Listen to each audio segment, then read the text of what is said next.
যে স্ত্রী হচ্ছে আপনার জান্নাতের সাথী, যে স্ত্রী আপনার মানসিক স্বস্তির জায়গা, যে স্ত্রী আপনার মানসিক শান্তির জায়গা, যে স্ত্রীকে দেখলে আপনার কলিজা ঠান্ডা হয়ে যাওয়ার কথা, কিন্তু স্ত্রী অন্যায়ের জন্য, তার চরিত্রের জন্য, তার ব্যবহারের জন্য, তার অবহেলার জন্য, তার পরকীয়ার জন্য, তার বেঈমানের জন্য, বিশ্বাসঘাতকতার জন্য সে এমন একটা লেভেলে পৌঁছে গিয়েছে, তাকে দেখে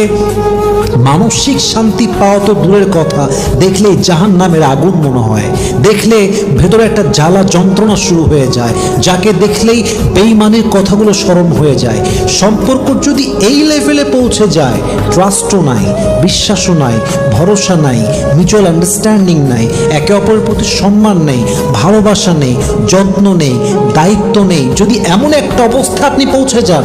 সেই মুহূর্তে সন্তানের দিকে তাকিয়ে সংসার করার চাইতে বিচ্ছেদ নিয়ে আলাদা বাঁচা এবং সন্তানের দায়িত্ব প্রপারলি দূর থেকে হলে আদায় করা, এটাই সবচাইতে বেশি উত্তম। ঠিক কিনা বলেন?